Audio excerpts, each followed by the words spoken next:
Dios, ¿sí o no? Cuando hacía mi programa en CNN, que esto fue durante el año, poco más del año que duró la pandemia, 2020 y parte del 2021, entrevisté a un gran periodista, que por cierto tiene un enorme bagaje literario y es conocido por su gran acervo cultural. Es un gran profesional y además es conductor de radio, de televisión y es muy respetado en el medio. Y el hombre es aficionado al arte, al tango, a la literatura y además de ser un gran filósofo moderno ha escrito decenas de libros, ensayos que fueron grandes éxitos de ventas.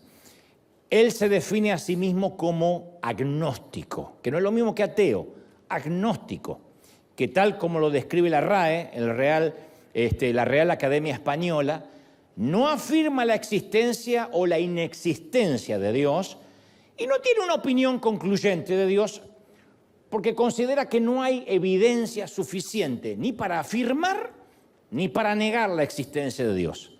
En palabras más simples, el agnóstico está ahí en stand-by, como diciendo yo estoy esperando hasta que me demuestren lo contrario. Ni cree ni deja de creer. Y desde aquella primera entrevista entablamos una linda amistad y de tanto en tanto, a partir de esa entrevista en CNN, nos volvemos a reunir, pero ya no para el público, sino de manera privada. Nos reunimos vía Zoom, que es la forma más práctica cuando estamos en países diferentes, para hablar acerca de la vida. Hasta tuvo la gentileza el hombre de ir a verme a mi conferencia cuando comenzó el tour presidente en el Luna Park en Buenos Aires hace como poco más de 2 años y medio. Y aunque él afirma que casi está convencido que no existe Dios porque nadie se lo ha podido demostrar, hasta tanto, insisto, alguien lo convenza de lo contrario, tenemos entre ambos charlas muy apasionadas hablamos sobre Freud, sobre Marcial, Shakespeare, Wilde, Neruda, Benedetti, el gran Gabo, Gabriel García Márquez. Y con él yo me desasné y conocí a grandes filósofos, porque él es un gran lector de filósofos, Sócrates, Platón, menciona siempre a Aristóteles, Epicuro, Sartre, Tales de Mileto, que para mí eran chino básico antes de conocerlo a él. Y también, obviamente, hablamos de mi fe en Jesucristo. Yo lo escucho hablar de sus filósofos y cuando yo puedo meter algún bocadillo, hablo de Jesucristo. Y él con mucho respeto, porque él no le falta el respeto a mis creencias, ni a Dios, ni a Jesucristo, no lo descarta. Y siempre luego de esas pláticas, que por cierto, insisto, son muy profundas, ambos concluimos en cuánto nos falta aprender y que no tenemos todas las respuestas. De hecho, yo le dije, si tú que estudiaste tanto dices que no tiene todas las respuestas que queda para mí, me dices que no, ningún hombre tiene todas las respuestas. Y uno de los halagos que él suele hacerme con frecuencia es, me fascina hablar contigo o con vos, porque no tienes miedo de perder tu rinconcito de la verdad. No estás agazapado en tu verdad absoluta y siempre estás abierto a sostener un debate inteligente. Porque no cortamos la plática viendo quién tuvo más razón. O si yo lo pude convertir al cristianismo o si él me pudo convertir al ateísmo. No estamos en una puja de intelectualidad o de poder. Obviamente, en términos académicos, yo estoy mucho más limitado que mi amigo. Si yo le llego a contar un día que no terminé la escuela secundaria, se termina el Zoom.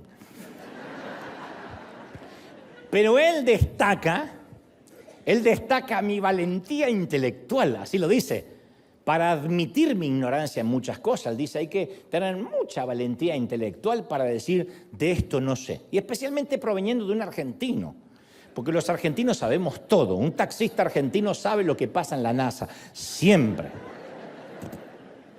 Entonces, cuando este periodista y autor me hace preguntas, tengo que admitir que los cristianos no lo sabemos todo. No sé, le dije, no sé por qué hay niños con leucemia, no sé. O por qué Dios permitió la pandemia, o por qué Dios permite las guerras, o por qué si las suegras son tan buenas Dios no tiene una. No sé. Pero siempre le digo, pero sí conozco a aquel que conoce todas las respuestas. Yo sí conozco uno que conoce todas las respuestas. Yo no las tengo, pero conozco. Entonces, Dios no nos mandó a dar todas las respuestas, pero solo quiero que ofrezcamos una relación con Dios por medio de Jesucristo, que es lo que intento siempre hacer cada vez que hablo con Él. Le digo, mira, yo no sé todas las respuestas, pero te puedo conducir a aquel que sí las tiene. Y esa relación con Jesucristo es la respuesta a todas nuestras preguntas, que algunas las vamos a saber de este lado de la eternidad y otras las vamos a conocer del otro lado del sol. Pero durante años hemos estado ofreciendo lo que no debimos haber ofrecido nunca. ¿Qué es eso? Respuestas que no podemos dar. Y hemos dicho, por ejemplo, si estás enfermo es porque algo habrás hecho, tienes que confesar algo oculto, por eso esa enfermedad no se va. Y eso es una respuesta torpe, porque yo he conocido gente muy piadosa, muy temerosa de Dios, que ha luchado o ha bregado con una enfermedad durante toda su vida, o confinado a una silla de ruedas, o en el peor de los casos a un tumor, a la diabetes, sujeto a diálisis, etc. Hemos dicho cosas, si no recibes el milagro es porque te falta orar con más fe, lo cual es otra torpeza, otra falacia, porque ¿cuánta gente ha orado con mucha fe, ha hecho todo lo que se supone que debe hacer y por alguna soberana razón no sana? Otros sí. Yo creo en la sanidad divina, pero hay otros que no, otros tantos que regresan frustrados a casa después de una noche de milagros, por ejemplo. Si a eso le agregamos que si no has recibido el milagro es por tu falta de fe, encima le ponemos una dosis helada de culpa. Hemos dicho, si te va mal es porque dejaste de congregarte y saliste de la cobertura pastoral o apostólica. Entonces, tras que alguien se fue del redil, le agregamos el miedo de la maldición. Si no prosperas porque no estás diezmando u ofrendando, por eso estás atado a la miseria, que no es toda la verdad. Y un buen día, un chinito se comió un murciélago aparentemente, se propagó un virus y quienes alegaban saber todas las respuestas se encerraron en su casa pidiendo prudencia porque esto era demasiado contagioso y porque ya no tenían todas las respuestas. No pudieron decir el COVID te agarra por falta de fe, te contagiaste de este virus porque no oraste lo suficiente, porque hay una virgencita oculta en el cajón. Se nos acabaron las respuestas. Obviamente yo no estoy juzgando la prudencia ni las asepsias sanitarias que en su momento todos estuvimos obligados a tomar.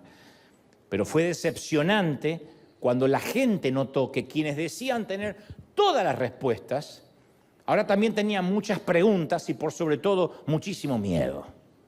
Entonces la gente decía, ¿y dónde están ahora los hacedores de milagros? ¿Dónde están ahora los que proclamaban que Dios hace cualquier milagro? Sí, hubo 2 o 3 reprendiendo el virus del COVID, pero el COVID duró lo que Dios permitió que dure. Y mi académico amigo, que además está muy decepcionado con la religión organizada, y no es un ignorante que le dijeron, que le contó una comadre, es un tipo que estudia. Ha estudiado todas las religiones para compararlas. Me dijo una dolorosa frase que devino o que de alguna manera motivó el mensaje de hoy. Él me dijo, yo creería más en Dios si conociera un poco menos a alguno de sus seguidores. Mi problema no es con Dios. Y cuando hablo de sus seguidores incluyo a todos, la Iglesia Católica, la Iglesia Protestante. Dijo, mi problema son algunos rabinos, algunos curas y algunos pastores. Y los filigreses, por supuesto, de cada grey, ¿no? Entonces, en ese entonces me di cuenta que este gran periodista no está solo en su frustración, no está solo en su desencanto. Hay mucha gente que no quiere saber nada de Dios debido a que alguno de nosotros, cristianos, consciente o inconscientemente, lo vacunamos contra ese mismo Dios que pregonamos. La religión vacuna a la gente contra Dios. Y como suelo explicar a menudo, y repito una vez más, las vacunas están hechas con el mismo virus atenuado al que se quiere combatir. Y ese anticuerpo recibe el nombre de inmunización. En palabras simples, para combatir el sarampión nos dan una dosis pequeñísima de sarampión. Eso genera el anticuerpo. Entonces, cuando el ateo recibe una dosis exagerada de nuestras doctrinas y una dosis muy atenuada, muy pequeña de un Dios real, se inmuniza contra Dios. Va a la iglesia católica y no encuentra a Dios. Va a la iglesia evangélica y no encuentra a Dios. Entra a una sinagoga y no encuentra a Dios. Se encuentra con religiones, con ritos, con doctrinas, con lo que hay que hacer y lo que hay que dejar de hacer. Pero mi amigo, el periodista, insisto, no está solo en su desilusión. En los últimos años, y especialmente luego de la temida pandemia, mucha gente se alejó de Dios y desertó de su fe a causa de sentirse decepcionado con otros cristianos o con la iglesia. Nunca ha habido un exilio tan grande de creyentes como fue luego de la pandemia. Mucha gente nunca más regresó. De hecho, aquí mismo en River hay gente que nunca jamás volvimos a ver. Se renovó, yo creo que más del 60% de la congregación. Hay gente que no regresó. Hay de los que podemos pensar de que quizás fue que se acostumbraron al streaming, se acostumbraron al domingo a hacer otras actividades, percibieron de que las amenazas de que les caería fuego del cielo por no congregarse no eran reales, decidieron irse a otro sitio, no lo sé. Pero hubo un exilio, un éxodo, que terminó obviamente en un exilio, un éxodo gigantesco tras la pandemia. Hay una enorme diáspora de creyentes que ya no se congregan, que no se sienten cómodos, que se sienten decepcionados, y las razones por las cuales han decidido alejarse varían entre, por ejemplo, cuando más necesité de mi líder o cuando más necesité la contención de la iglesia, ni siquiera se preocuparon por mí. Solo estaban interesados en mi ofrenda o en mi diezmo. Pero nadie me llamó, nadie me visitó, ni hablar del que tuvo que despedir a un ser querido por el COVID y no tuvo la contención de la iglesia por normas legislativas o por desdén, no lo sé. Otros dicen, cuando me enteré que mi pastor tuvo problemas morales, o ni siquiera problemas morales, problemas en su matrimonio, yo ya no pude confiar en el Dios que él predicaba. O cuando me enteré que el pastor tenía problemas de rebeldía con sus hijos, supe que todo era una farsa. Otros dicen, yo crecí en la iglesia, pero después de ver cómo actúan algunos creyentes en las redes sociales, decidí que estoy mejor afuera. Hasta los inconversos son más respetuosos que algunos creyentes. Alguien me escribió hace relativamente poco y me dijo, mi padre nos crió de una manera rígida y nos obligaba a ir a la iglesia y a leer la Biblia todas las mañanas, y un día descubrimos que tenía una doble vida. Así que me fui. Cuando digo una doble vida, no es que se vestía de Batman y salía a combatir el crimen, obviamente, ¿no? Así que me fui de la iglesia, dice esta señorita, porque me di cuenta que todos, incluyendo mi padre, son unos hipócritas. Alguien más dice, yo admiraba a mi líder de jóvenes hasta que salió a la luz que no vivía la vida que él mismo decía que todos debíamos vivir. Entonces la pregunta es, ¿por qué todas estas personas, que a diferencia de mi amigo periodista que se autodefine agnóstico, estas personas que algún día estuvieron comprometidas con Jesús, ahora están tan lejos de Dios y algunos viéndome o mirándome con cierto recelo, diciendo, bueno, a este flaco más o menos me lo aguanto, pero no creo que alguna vez pise una iglesia? Como tantos fueron desilusionados, no por Dios, fueron desilusionados por otros creyentes, por otros cristianos. Ahora, convengamos que Pablo le escribe una carta a Tito en el capítulo 2 e implora y dice, entre otras cosas, que los ancianos sean sobrios, que sean serios, prudentes, sanos en la fe, en el amor, en la paciencia. Luego dice, las ancianas asimismo sean reverentes en su porte, no calumniadoras, léase, no con espíritu de doña Florinda, no esclavas del vino, maestras del bien, que enseñen a las mujeres jóvenes a amar a sus maridos, a amar a sus hijos, a ser prudentes, castas, cuidadosas de sus casas, buenas, sujetas a sus maridos. No como esa que dijo, sujeta, le va a quedar así, si me falta el respeto. Sujetas a su marido. Y luego dice Pablo, a esto quiero llegar, dice Pablo, le dice a Tito, para que la palabra de Dios no sea blasfemada. Entonces sí hay un efecto colateral, donde el mal testimonio termina implicando la palabra de Dios, para que la palabra de Dios no sea blasfemada. Y continúa, porque él no deja ningún estrato de edad fuera, dice Pablo, exhorta a los jóvenes que sean prudentes, presentándote tú, Tito, en todo como ejemplo de buenas obras, mostrando integridad, entereza, seriedad, de modo que el adversario se avergüence, ya dice otra vez, y no tenga nada malo que decir de vosotros. Esto coincide o es coincidental cuando la palabra dice, bienaventurados cuando hablen mal de ti, mintiendo, no diciendo la verdad. O sea, que el diablo no tenga nada para decir de ti, lo dice Pablo. En otras palabras, a través de los años hemos hecho caso omiso a estos consejos y es por esa razón que mucha gente todos los días se aleja más de Dios, porque nos miran a nosotros y nosotros vamos a ser la única Biblia que algunos lean en toda la vida. Nuestros vecinos, la única Biblia que van a leer es nuestro comportamiento, si sacamos la basura correctamente, si saludamos. La única Biblia que van a leer algunos compañeros de trabajo es nuestra llegada temprano, nuestra ida cuando tengamos que irnos, nuestra manera de tratar a las autoridades. Somos una Biblia andante para mucha gente, un testimonio andante. Pero este mensaje no se trata de testimonio, lo que quiero hoy avanzar es en esto. Tenemos que estar conscientes que en lugar de ser conocidos por nuestro amor, en esto conocerán que sois mis discípulos, que os améis unos a los otros, dijo el Señor. Así nos mandó, es un mandamiento.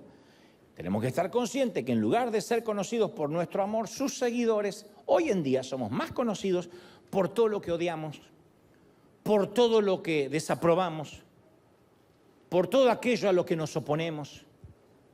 Y nos conocen como críticos, segregacionistas, odiosos a veces. Es el común denominador. Esta no es una mentira del diablo. Esto es lo que hemos mostrado en los últimos años y más con la pululación de las redes sociales. La red social es la punta del iceberg, es apenas lo que se ve, hay mucho más debajo. Jesús nos mandó a amar a nuestros enemigos, pero algunos creen que pecado es lo que se hace y no lo que se escribe. Hay gente que considera que pecado es todo aquello que tiene que ver con lo que hago y no con lo que escribo o digo. Digo, tratando de buscar una explicación por qué hay tanta impunidad e inmunidad en las redes, donde tantos cristianos atacan con odio y sin piedad al que piensa diferente, con odio. Vas a arder en el infierno, pero no solo a mí, a todo el mundo, a cualquier predicador, a cualquiera, vas a arder en el infierno, hijo de Satanás, hijo de Belcebú, perro. A mí me dicen perro mudo. Y eso que hablo, Jesús nos enseñó a ser pacificadores, pacificadores. Pero cuando uno sabe que hay un grupo de cristianos que van a protestar a una plaza pública en cualquier país en contra del aborto o contra el matrimonio igualitario o contra la inclusión de género, vamos a ver un grupo que expresa un antagonismo visceral, que gritan, que reprenden demonios, y si se le para a alguien que defiende el aborto enfrente, la atacan con todo tipo de epítetos o palabrotas descalificativas. Jesús dijo que aquel que esté libre de pecado puede tirar una piedra, el que esté puro, impoluto.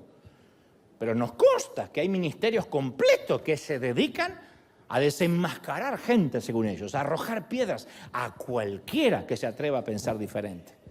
Y a todo esto se le suma que los evangélicos tenemos la costumbre de pelear por quién tiene la verdadera franquicia. Menos mal que Dios no nos confió McDonald's a nosotros, menos mal, porque serían todas hamburguesas diferentes.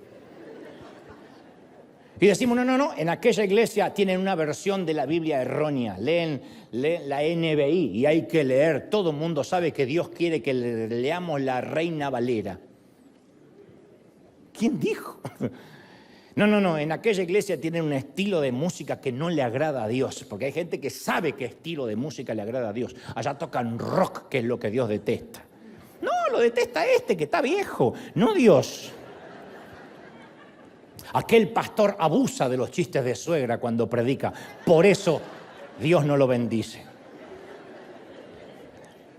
En aquella iglesia no hacen énfasis en el evangelismo, por eso no crecen.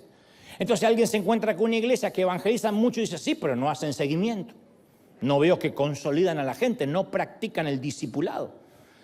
Que por cierto, esos expertos en hacer iglesia suelen ser los mismos que no conocen el nombre del vecino inconverso que vive al lado. Y como le dijo Pablo a Tito, todo esto le da a un mundo escéptico o agnóstico como mi amigo periodista, más municiones, más armas para usar en contra del cuerpo de Cristo. Y dicen frases dolorosas como, yo conocería más a Dios si conociera un poco menos a sus seguidores. Ahora, yo no quiero hablar mal de los seguidores porque todos somos seguidores de Cristo. Pero no obstante, este es el punto, posiblemente seas parte de ese enorme grupo de desilusionados por la iglesia. Entonces quiero decirte que no estás solo. A Jesús tampoco le gustaba que la gente dijera una cosa y viviera otra. De hecho, lo confrontaba, le molestaba bastante y por eso lo confrontaba cuando él veía esa gente que nos desilusiona, a nosotros también lo desilusionaba a Jesús. Jesús los reprendió al menos en la palabra 7 veces a los líderes religiosos que decían vivir en santidad, pero que eran en realidad egocéntricos, petulantes, escondían un odio solapado. Y en una de esas reprensiones en Mateo 23, 27 le dice, ¡ay de ustedes! ¡Ay de ustedes! ¿Qué palabra es esa? ¡Ay de ustedes! Cuando mi mamá decía, ¡ay de ti, Dantecito! Yo sabía que estaba condenado al escobazo, yo ya sabía. Y Jesús decía, ¡ay de ti! ¡Ay de ustedes! Escribas, fariseos, hipócritas. Hipócritas eran los actores que podían cambiar de máscara en el teatro griego y él usó esa palabra para exponerlos, mostrarle los hilos del espectáculo que estaban montando. Hipócritas que son semejantes a tumbas blanqueadas. Por fuera están luciendo hermosos, por dentro están llenos de huesos de muertos, pútridos, de líquido cadavérico, de inmundicia. Así usted también, que por fuera quieren parecer justos delante de los hombres, por dentro están llenos de hipocresía, están llenos de iniquidad. Así les predicó el Señor. Él sabía que eran pecadores, pero le exasperaba el constante intento de estos tipos de encubrirlo y barnizar el exterior con un exterior falso. Entonces Jesús siempre mostraba una gracia infinita para cualquier pecador que buscaba perdón. Nunca vamos a ver a Jesús enojado con una prostituta, o enojado con un ladrón, con un cobrador de impuestos en aquel momento, o enojado con un pagano, ni con un centurión. Nunca. Nunca perdía los estribos por muy pecador que fuera el que estaba enfrente de él. Pero tenía tolerancia cero para los hipócritas. A los hipócritas es como algunos ven los argentinos, como el chicle, ni lo escupen ni lo tragan. Y por si alguno queda con alguna duda diciendo, bueno, a lo mejor Jesús tuvo un mal día, les dijo, serpientes, camada de víboras, ¿cómo creen que van a escapar del juicio del infierno? Con razón los llevaron a la cruz. Entonces, si alguna vez, esto es lo que quiero dejar claro, te sentiste frustrado, decepcionado, asqueado por cristianos que dicen una cosa y viven otra, Jesús entiende completamente tu sentir. Bienvenido a la vida fariseica. Él lo vio y lo asqueó. De hecho, Jesús condenó la hipocresía de manera contundente, como no condenó ninguna otra cosa, ningún otro pecado, al menos de esa manera explícita. Y como suelo decir, en cualquier mensaje, a mí no me gusta que nos quedemos solo con el diagnóstico o con la patología, sino que también me gusta avanzar con la terapia. Me gusta que se vayan felices, no que digan, sí, la verdad que somos todos unos hipócritas. Me gusta que se vayan, no felices, pero esperanzados de que hay cura, de que hay sanidad. Entonces, dicho esto, Hay 4 puntos que me gustaría que veamos juntos. En primer lugar, por nuestra salud mental, por nuestra salud emocional, tenemos que entender que no todos los que asisten a una iglesia son cristianos. Y esta palabra va para los que están desilusionados con algunos cristianos o desilusionados con algunos líderes. Ni siquiera todos los líderes de iglesia son cristianos. Porque venir a los servicios no nos hace cristianos, ni tener estudios bíblicos, ni bautizarnos, ni adorar, ni predicar nos hace necesariamente cristianos. Así lo describe Tito, capítulo 1, versículo 16. Profesan conocer a Dios. Profesas el arte de predicar. Predican conocer a Dios, pero sus hechos lo niegan. Hablan de Dios, pero sus hechos, su vida, los expone.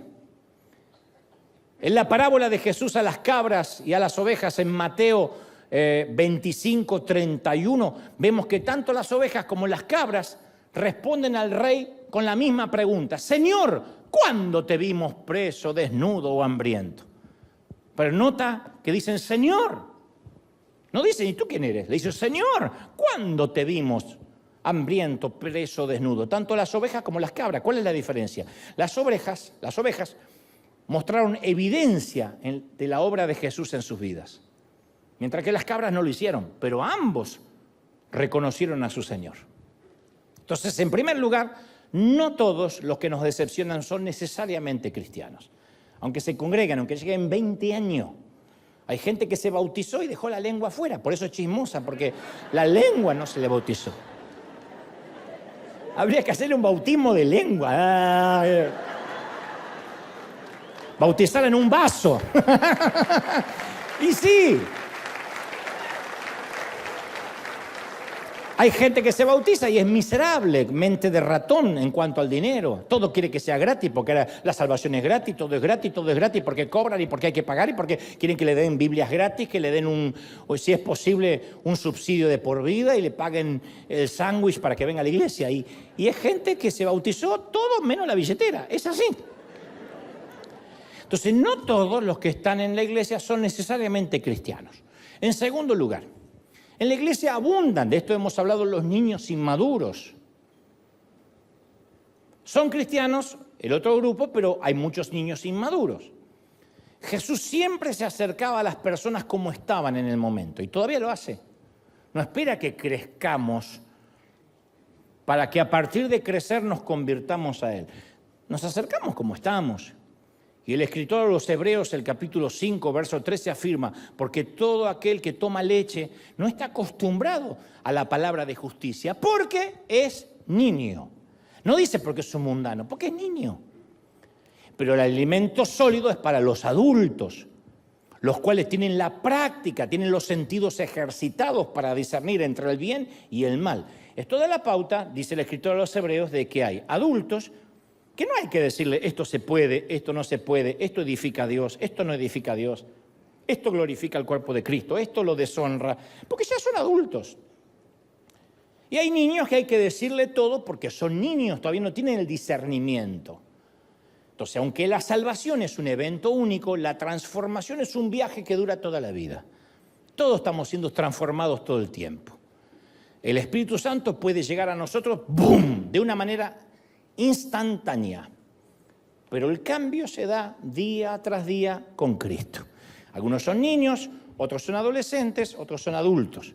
Como dice Pablo en 2 Corintios 3:18, somos cambiados de gloria en gloria en la misma imagen por el Espíritu Santo. De gloria en gloria. Hoy estamos un poquito más cambiados que ayer. Y el domingo que viene ni te digo lo cambiado que vas a estar. Porque vas a tener 7 días más de cambio. Es así. Entonces, mientras que algunos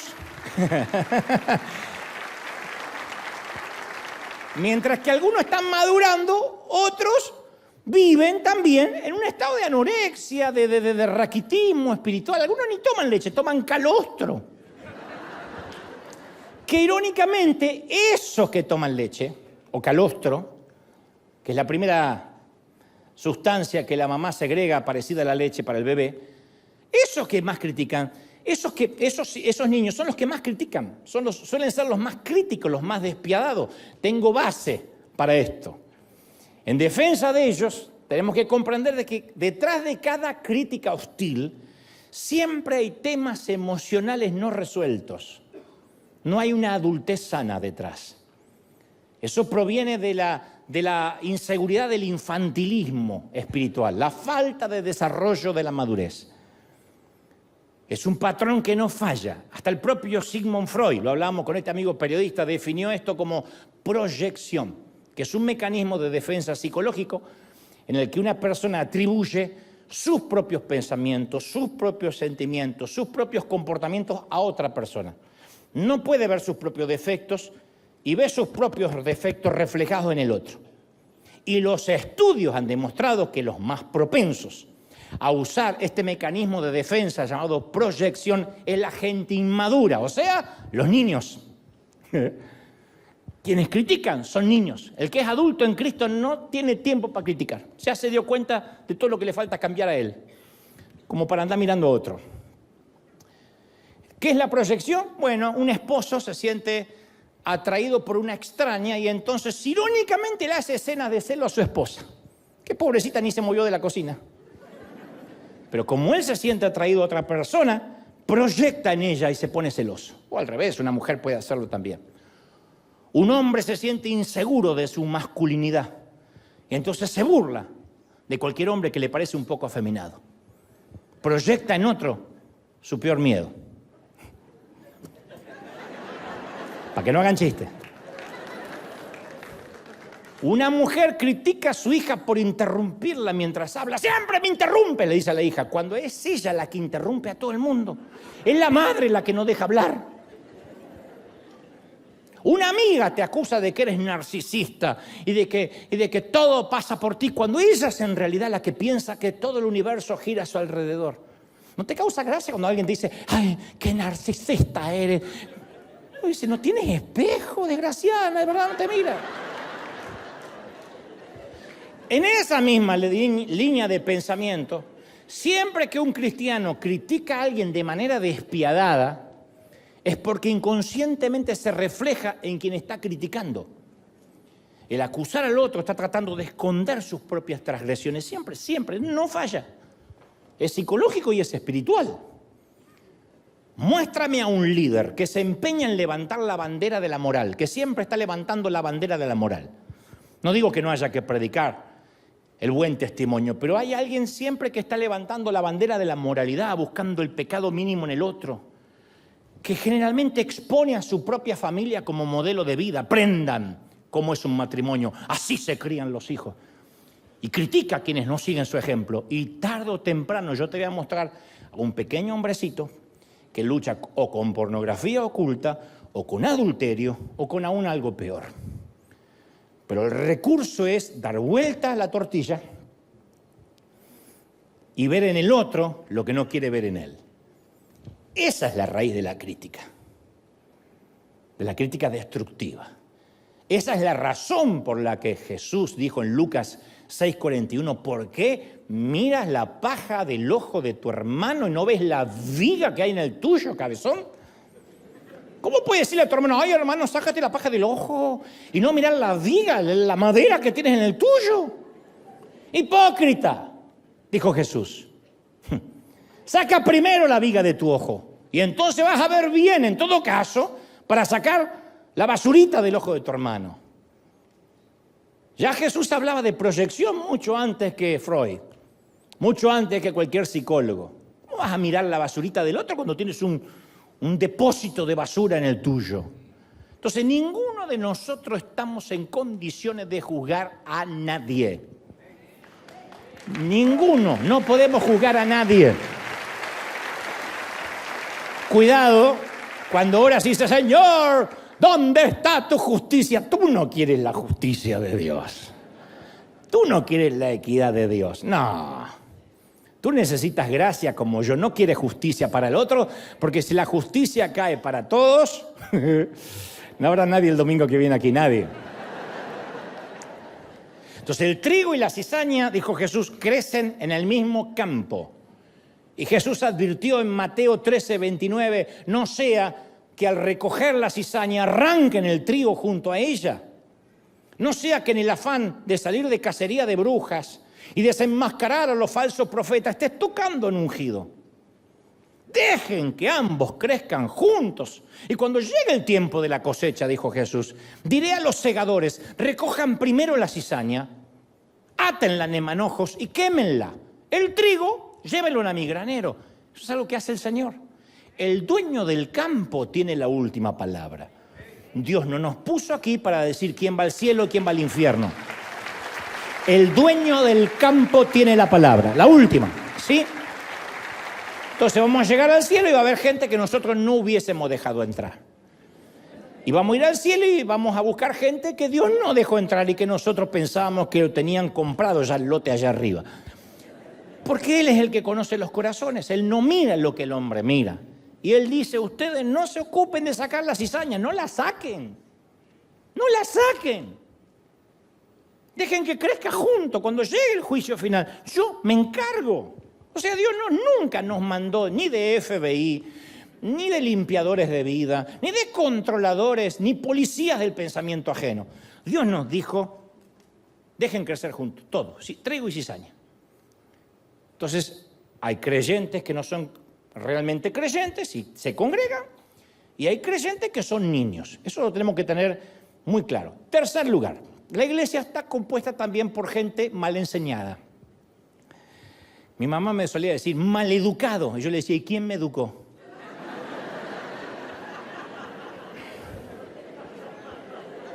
El insulto era para ella, no para mí.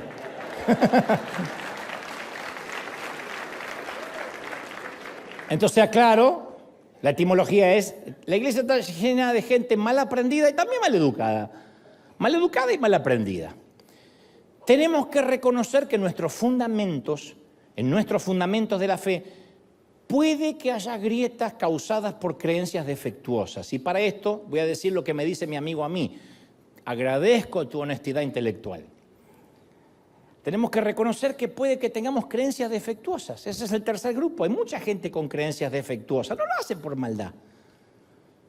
Y para ver esas creencias defectuosas en uno mismo, hace falta mucha valentía e, insisto, mucha humildad intelectual. Me decía hace un ratito, Camilo, ¿por qué es tan difícil desaprender? ¿Por qué aprender algo nuevo es fácil y desaprender lo que está mal? ¿Por qué nuestros padres dicen, no, yo no entiendo nada del control remoto, a mí no me venga con esas cosas raras y tenemos que hasta aprenderle la tele? Porque mi papá una vez se le puso HDM1 y no vio más tele. Fui un mes después y digo, ¿qué pasa? ¿Se rompió? Me apareció no sé qué virus tiene. Tenés que agarrar el input, que te recontra, dijo tu abuela. El input. HDM1, HDM2, HDM3. Y acá está, ¿ves? Está la tele. No, muy complicado, dame uno que cambie de canal. ¿Por qué? Porque para reaprender tiene que matar el orgullo de lo que sabía ya no sirve. Tiene mucho que ver con el ego. Entonces hay que reconocer que no todo lo que nos enseñaron es perfecto. Quizás nuestros primeros pasos en la fe. Esto va para los que están desilusionados con la iglesia.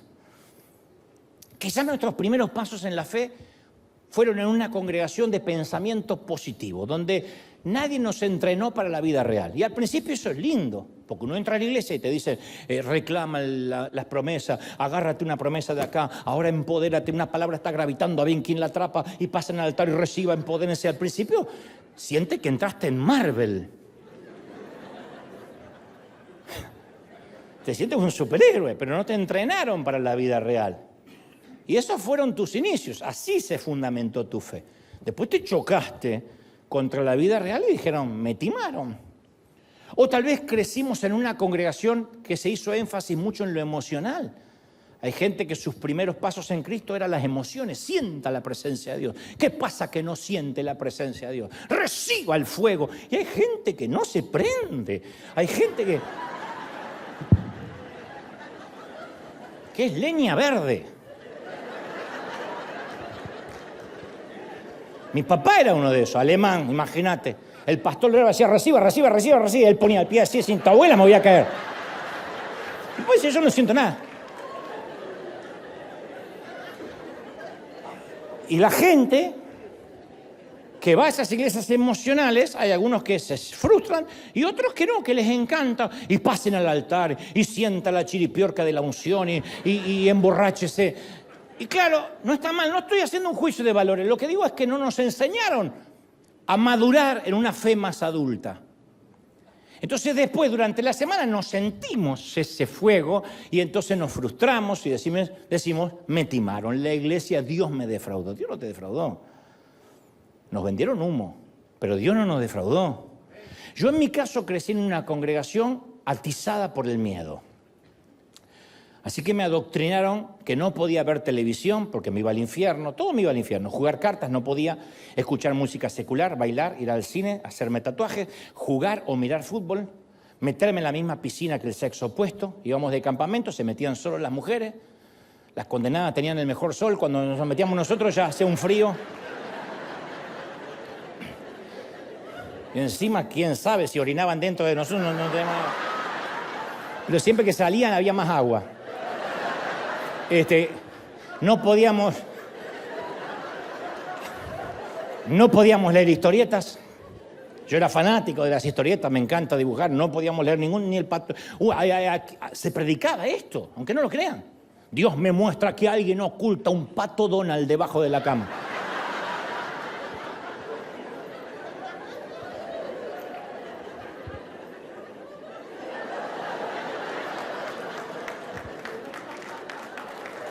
Así no podíamos ver los Teletubbies, los pitufos, porque salimos a buscar qué era lo diabólico, que los Teletubbies representaban no sé qué, que cuidado con los pitufos, que son 12 pitufos y una pitufa sola. Orgía seguro. Y a las mujeres les iba mucho peor. Porque a las mujeres se las cosificaba como las mujeres en la iglesia donde yo crecí eran un simple objeto de pecado. No podían usar pantalones, no podían depilarse, maquillarse, cortarse el cabello, usar blusas ajustadas menos. Nada que tentara a los santos hombres de la congregación. Me entregué a Cristo, decía la hermana, aféese a partir de ahora, porque usted puede ser una tentación con patas. Así era. Por la gracia de Dios y por mi honestidad intelectual, llegué a un punto en que yo no podía seguir creyendo lo que siempre había creído. Y comencé a replantearme mi fe ingenua de la infancia. ¿Qué era cierto y qué no lo era? Y esta es la pregunta medular del mensaje hoy. ¿Qué hacemos cuando nos damos cuenta que la fe que construimos no es tan correcta, no es tan sana, ni tan sólida como suponíamos? Yo te voy a decir lo que podemos hacer. Usamos el maravilloso arte de derribar. Demolición. ¿Qué haríamos si descubriéramos que nuestra casa tiene algunos problemas? En alguna habitación las maderas están podridas, la cañería está defectuosa, hay una grieta en los cimientos. Y de pronto la casa que nos hacía sentir seguros, que era una extensión de lo que éramos, el hogar ya no es lo que pensábamos que era. ¿Y qué hacemos entonces? Demolemos. No toda la casa, pero la parte que hay que demoler para reedificar. Volver a empezar no es fracasar. Volver a empezar no es qué pérdida de tiempo, no. Volver a empezar es concederse una nueva oportunidad de ver a Jesús con ojos nuevos y no a través de la religión. Eso es volver a empezar, ¿sí? Ahora, nosotros solemos pedirle a Dios que haga algo nuevo. No hay nadie que alguna vez nos haya dicho, Señor, haz algo nuevo en mí. Había una canción que decía, toma mi vida y hazla de nuevo. Siempre decimos, hazme de nuevo como el alfarero. Y cuando Dios dice, bueno, entonces para hacerlo nuevo tengo que romper lo viejo, no se asusta. No, pero tampoco rompas lo viejo. Entonces, solo porque seamos cristianos no significa que no tengamos que actualizar, refinanciar nuestra ingesta de fe. Si uno no refinancia el tipo de alimentación que recibimos, vamos a morir antes de tiempo. Es como querer hacer un viaje largo con un combustible mediocre. Hoy en día no nos podemos alimentar como nos alimentaban nuestros padres. Y a ver si coincidimos. Mi mamá todo era pobreza en casa, todo tenía que durar. Con el mismo aceite se freía todo el mes. Mi mamá decía, saca el aceite de freír. El aceite de freír no era un frasco que decía aceite para freír. Era el aceite que habíamos freído 34 días. Era alquitrán, algo negro. Metías la carne y la carne decía, no, por favor, así.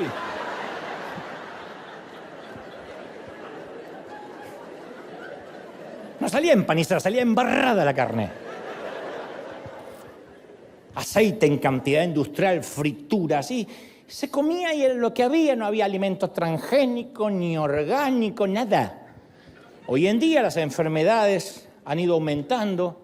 Entonces, si uno no refinancia la ingesta y dice, a ver, no puedo seguir comiendo como comía hace 30 años atrás, porque si no me voy a morir. Bueno, lo mismo en términos espirituales. Y muchos de nosotros creemos que Dios nos dé algo nuevo, pero no les permitimos que arrebate lo viejo. Queremos quedarnos con lo viejo, pero queremos lo nuevo. Y no se puede traer muebles nuevos si están los modulares viejos. Jesús dijo en Marcos 2:22, nadie echa vino nuevo en odres viejos, porque el vino nuevo rompe el odre, se pierde el vino, se pierden los odres. Así que nadie echa vino nuevo en odres viejos. Y parte de dejar lo viejo, es algo conocido como nuestro filtro, con ese sesgo cognitivo que llaman los psicólogos, en palabras simples, que todo lo procesamos, todo lo que vemos y lo oímos lo procesamos a través de nuestra realidad subjetiva. Los cristianos solemos compartir un filtro en común, todos, que es así es como me lo aprendí o como me lo enseñaron. Así es como yo di mis primeros pasos de fe. Punto. Eso es algo que compartimos todos. Así es como me lo enseñaron. Y si nosotros no demolemos algunas tradiciones, van a terminar socavando todo lo que hagamos, todo lo que pensemos, porque ese va a ser el filtro. Ahí es cuando la iglesia nos decepciona. Pero nos decepciona porque tenemos un filtro. Decimos, pero esto no es lo que aprendí. No, no es lo que aprendimos. Es más, yo predico muy poco de lo que aprendí, porque de lo que aprendí, insisto, era el miedo al infierno. Así se predicaba en las plazas cuando yo era chico. ¡Arrepiéntate! Como en los días de Sodoma y Gomorra. Y había un loco que gritaba así, la gente decía, Satanás, y se iba. En la ecuación no había amor. Yo no digo que el infierno no sea real, lo que digo es no podemos meter a la gente a la iglesia por miedo a lo que hay afuera. Entonces, como repito hasta el cansancio, una mitad del crecimiento espiritual consiste en aprender lo que no sabemos. La otra mitad consiste en desaprender lo que creemos saber, sin tocar las bases. Pero por desdicha, como te dije recién, desaprender es el doble de difícil que aprender. Y los analfabetos de este siglo no son los que no pueden leer y escribir, son aquellos que no tienen la capacidad de desaprender y aprender. Hay cosas que con mi edad, yo no soy un viejo de 90, yo ya no llego. Tu abuela, ya vas a querer tener... Your grandmother. Hay cosas a las cuales yo ya no llego. No, pero hay cosas que yo ya no puedo desaprender, no puedo. En términos de la vida, no en términos de la Biblia. Hay cosas que ya tienen que ver con mi edad. Me cuesta ver ciertas películas actuales porque no las entiendo y no es que necesariamente son películas torpes o idiotas. Es que a lo mejor yo estoy acostumbrado a otro tipo de cinematografía. Tengo recuerdos del recuerdo. A veces cometo el error de decir, quiero que vean esta película que está buenísima, que de chiquito, y a los 10 minutos me da vergüenza de lo que veía cuando yo era chiquito. Pero una vez que uno quiere aprender algo, ya no quiere desaprenderlo. Una vez que creemos algo, ya no queremos no creerlo. Entonces es más difícil sacar de la mente viejos pensamientos que poner pensamientos nuevos. Y ese es el desafío que enfrentó Jesús. Si uno analiza las enseñanzas de Jesús, vamos a ver que su objetivo principal era la demolición. El sermón de la montaña fue demoler y demoler y demoler. Demoler el viejo aprendizaje. Ustedes han oído que se dijo, mas yo digo. ¡Ay! Terrible. Estaba diciendo, derribemos creencias incorrectas para construir nuevas creencias que son verdad. Estaba desinstalando conceptos viejos con verdades nuevas. Pero es más fácil, oigan esto, encontrar algo incorrecto en lo nuevo que admitir que hay algo incorrecto en la vieja manera de hacer las cosas. Lo nuevo siempre tiene algo de incorrecto, pero ¿y lo viejo no tiene cosas incorrectas? Claro que sí. Pero decimos, es que yo soy fiel a la senda antigua. No, somos fieles a la cultura, no a la senda antigua. La fidelidad no consiste en defender una cultura. La fidelidad es la valentía de repensar, de demoler lo que haya que demoler, de ser autocríticos. Entonces es muy de sabios encontrar el valor de examinar nuestras creencias. A ver, ¿yo cómo nací? ¿En qué creo? Verificando si lo que yo creo se alinea con la palabra de Dios. Porque si me enseñaron que la enfermedad, desde un resfrío hasta un cáncer, es el producto de la desobediencia, de un pecado, voy a sufrir cuando me enferme, así me agarra un catarro. Entonces eso hay que desinstalarlo. Porque no puede haber resurrección sin muerte. Y no se puede reconstruir la fe sin antes demoler las creencias heredadas. Salomón dijo, hay un tiempo de derribar y hay un tiempo de edificar. ¿Por qué diría que hay un tiempo de derribar? Porque hay que derribar cosas. Para el crecimiento hay que derribar. Hay un momento que hay que sacar los pañales de casa. Y a menos que tenga un problema degenerativo o un problema de desarrollo, el niño va a dejar los pañales y eso es sano. Hay un momento que hay que sacar la cuna de la casa. Ya no duerme más en la cuna. Puede tener 40 años y dormir en la cuna. Se fue. Entonces, a veces asumimos que todas nuestras creencias provienen de la Biblia, pero probablemente heredamos creencias de otras personas, del primer pastor que tuvimos, de la cultura, y asumimos que provienen de la Biblia. Entonces, nunca tenemos que perder de vista que somos personas imperfectas que aprendemos de otras personas imperfectas. Lo que yo digo acá no es infalible, porque yo soy imperfecto. Yo te digo lo que creo, Dios me dijo que te diga. Cada uno tendrá su tamiz, su colador y retendrá lo bueno. No te gusta el chiste de suegra, lo dejas pasar, pero no por eso te vas a apartar de Dios. No son buenas las suegras, pero no por eso te vas a apartar de Dios. El tema es que un día empezamos a ver a Jesús con ojos nuevos. Y nos damos cuenta, por ejemplo, que durante años, vemos a Jesús con ojos nuevos y nos damos cuenta que durante años fuimos parte de una congregación que nos manipulaba para sacar dinero. Y hay aquí gente con $1,000 y alguien va a traer 10,000 al altar y no voy a empezar a orar hasta que esto no esté lleno de billetes. Y un día se nos abren los ojos y decimos, me decepciono contra Dios. No, estás creciendo. Otros nos damos cuenta que los líderes nos adoctrinaron con el miedo, con irnos al infierno, nos manipulaban, se metían en nuestra vida privada. Y nosotros servíamos en todas las actividades de la iglesia por culpa. O pertenecíamos a una iglesia. Un día nos damos cuenta que pertenecíamos a una iglesia, que el predicador nos decía qué podíamos ver en la tele, qué libro leer. Si podíamos escuchar a tal o cual predicador, teníamos que pedirle permiso. O con quién deberíamos ponernos de novios. Incluso el pastor tenía que aprobar nuestra relación. Te gustaba una chica y el pastor primero tenía que aprobarla. No sé cómo la aprobaría, pero la tenía que aprobar. O nos percatamos que pertenecíamos a una iglesia en la cual no dejaban que ningún divorciado sirva a Dios, porque deshonraba lo santo. Pero por dentro conocíamos muchos matrimonios de líderes de la iglesia que sostenían una hipocresía. Entonces, ¿qué hacemos cuando se nos abren los ojos? ¿Abandonamos a Dios? No, dejamos ir lo que no es verdad, demolemos. Donde hay termitas. En mi caso, criado en el legalismo extremo, tenía 3 alternativas, 2 difíciles. No, mejor dicho, 2 fáciles, porque no eran difíciles. Las podía haber tomado rápido. 2 fáciles y una difícil. Lo diré otra vez, 2 fáciles y una difícil. Número 1. Pude haberme apartado de la iglesia cuando abrí los ojos, alegando que el evangelio me decepcionó, como hacen tantos. No me congrego más porque te manipulan con el miedo. Eso es lo que pude haber hecho, era fácil. Número 2, pude haberme transformado en un líder resentido. Y hoy sería uno de esos predicadores que arrojan veneno desde el púlpito y mandan a la gente al infierno porque así es como crecí. y así es como enseño. Y número 3, que es lo que Dios me ayudó a hacer y fue más difícil, demolí lo viejo y construí una fe nueva, más fuerte, basada no en lo que mis padres creían, ni en lo que me enseñó la iglesia de la infancia, sino en lo que dice la Biblia. Y me deshice de lo tóxico del moho y empecé a ver a Jesús de vuelta. ¿Es maravilloso, sí o no?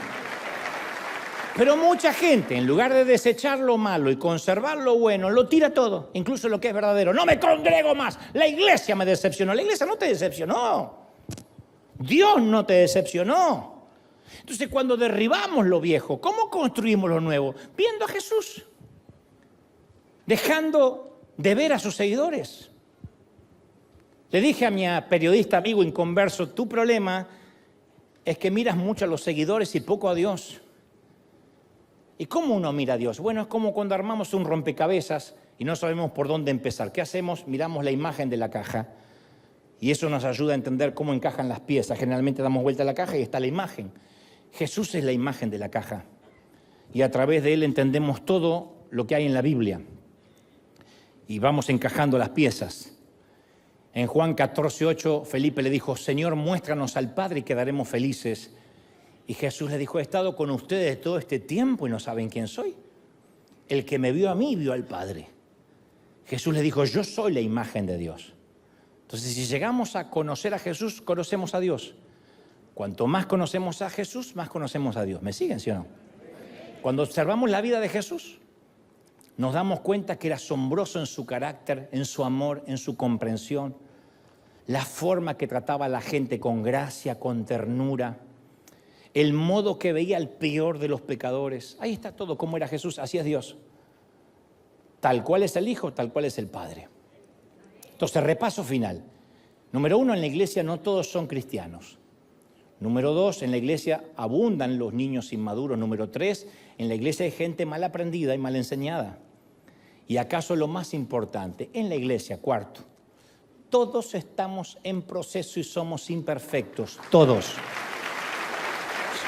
Sí de qua non, todos, ¿sí?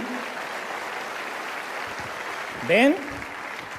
Para ser claros, ya no son ellos, ya no son los otros, somos nosotros. Y aunque cada vez es cierto, nos parecemos más a Jesús, a veces seguimos cayendo en pecado. Pecados más groseros, menos groseros, todos los pecados miden igual para el Señor. El homicida y el chismoso. ¿Amamos genuinamente a Jesús? Sí. Pero en un momento de debilidad podemos decir alguna mentira para salir del paso o una palabrota. A veces traicionamos a alguien. Sí. Segunda de Corintios 4:6 dice que Dios ha hecho brillar su luz en nuestros corazones, pero tenemos este tesoro en vasos de barro. Y los Salmos 103:14 dice, Él sabe que somos débiles, porque sabe que fuimos formados del polvo y somos polvo. Entonces, por muy maduros que seamos, somos vulnerables. Y si alguien dice, no, yo no lo soy, eres más vulnerable todavía. Porque Proverbios 16:18 dice que la soberbia precede la caída. Entonces todos nos vamos a decepcionar unos a otros. Y aquel que diga, gloria a Dios que a mí la iglesia nunca me decepcionó, ya te vas a decepcionar, falta poquito. ¿Me vas a decepcionar a mí? Sí. Cuando encuentres a un pastor mejor, cuando cambies de destino, cuando diga me voy del Estado porque conseguí un trabajo mejor, cuando decidas creer que Marcos Witt es más simpático que yo. Ay, por lo menos él canta. Sí, pero no es tan elegante. ¿Ven?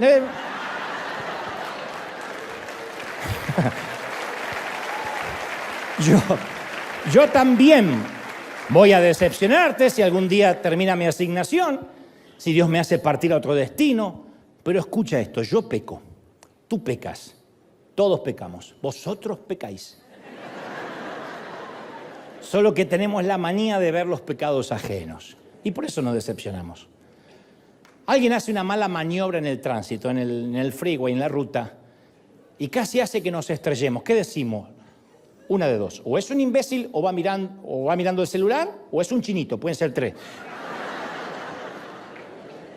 Pero supongamos que alguien nos toca bocina porque nosotros hicimos una mala maniobra. ¿Qué decimos?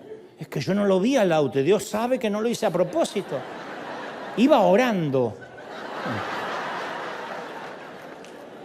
Otro sesgo se llama error fundamental de atribución, que significa que cuando nosotros pecamos, culpamos a las circunstancias. Estaba bajo presión, Dios sabe que pasé un tiempo difícil. Cuando otros pecan, culpamos su carácter. Hipócritas, le decimos. Entonces somos rápidos para señalar a otros de hipocresía. Pero cuando justificamos nuestros errores, mientras condenamos el carácter de otros, ¿eso no nos hace hipócritas? ¿No nos convierte también en grandes hipócritas? Y entonces el Señor nos diría, camada de víboras. Camada de víboras.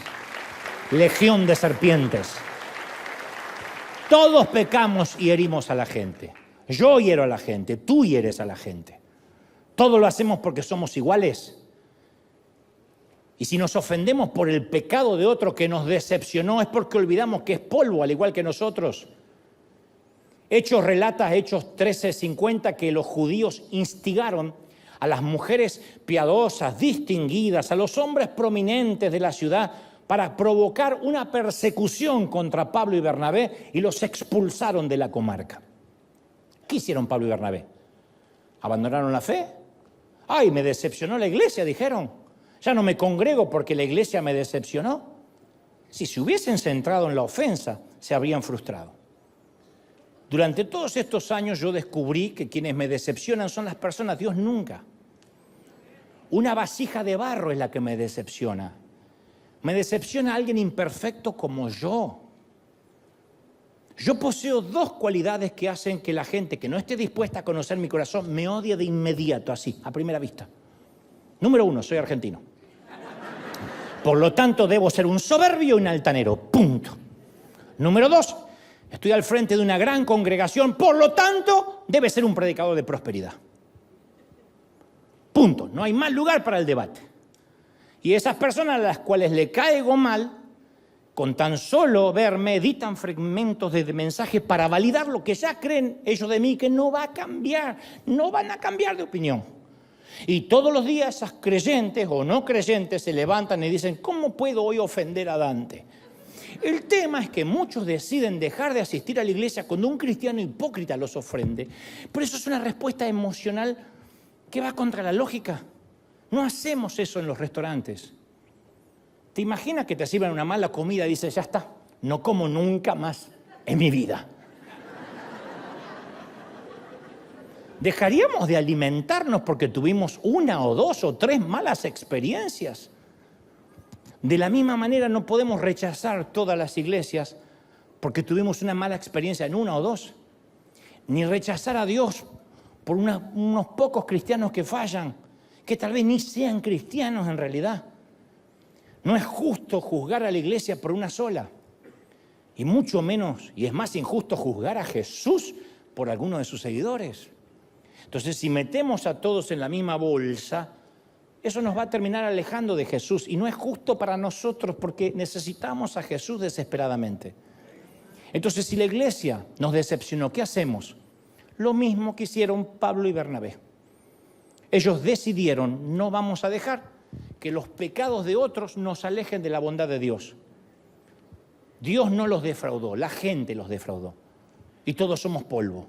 Y Hechos 13:51 dice, sacudieron el polvo de sus pies como advertencia de que se iban de ahí y se fueron llenos de gozo del Espíritu Santo. Se sacudieron el polvo. Punto final.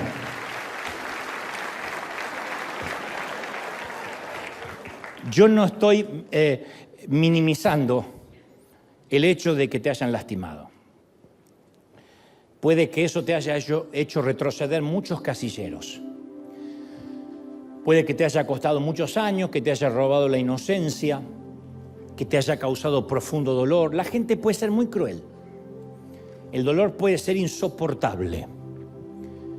Pero Dios quiere que sigas adelante y mejores. Hoy mismo tenemos que sacudirnos el polvo de lo que haya pasado. Yo entiendo que si te han maltratado, traicionado, un líder abusó, vas a necesitar mucha oración, luego sacudirte otro poco. Tal vez terapia y luego sacudirte otro poco. Tal vez orar más, consejería, introspección y sacudirte otro poco. No es fácil. Pero en algún momento, por tu bien, tienes que quitártelo de encima. Encontrar la capacidad de perdonar y dejar ir. Y como Pablo y Bernabé, seguir adelante lleno de alegría del Espíritu Santo. Esa iglesia y ese pastor que te falló no son Jesús. Y debes saber que yo no digo esto a la ligera. Yo me tengo que sacudir algo toda la semana.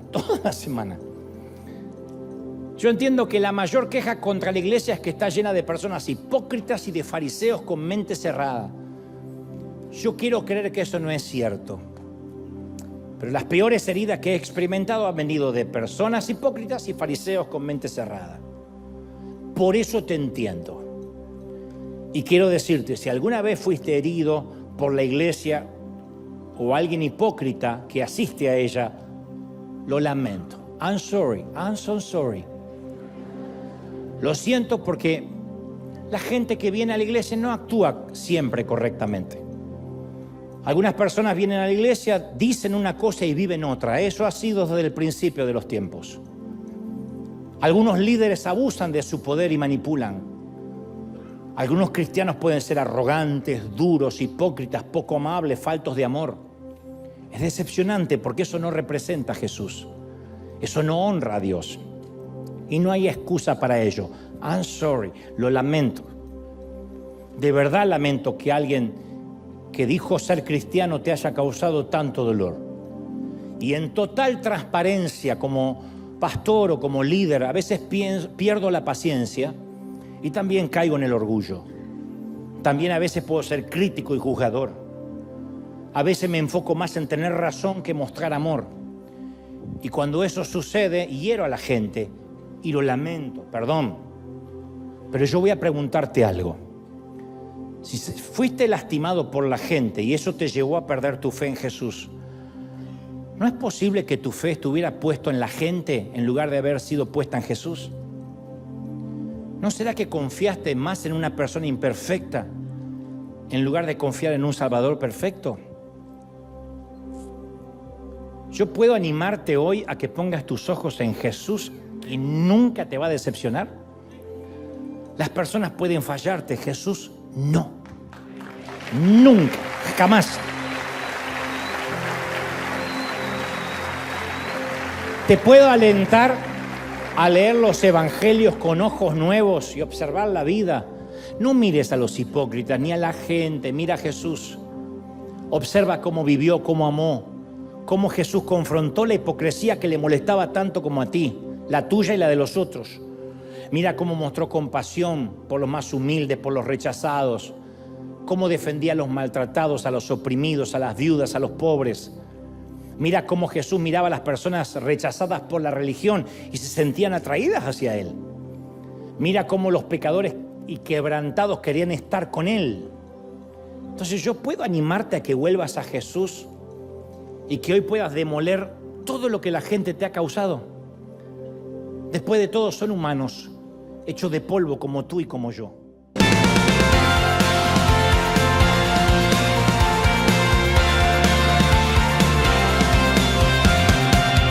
Apareciste una noche de soledad, abandonado y perdido te reconocí. Tu voz diciéndome no temas, yo estoy aquí. El Padre me envió por ti. Me curaste las heridas, me sanaste, mi Jesús. Todas mis cargas las dejaste allí en la cruz. Algo tan grande no lo puedo comprender. Oigo tu dulce voz diciéndome una y otra vez: oh, oh, oh, oh. Eres bienvenido, eres amado una y otra vez. Oh, oh, oh, oh. Bienvenido al River, eres amado.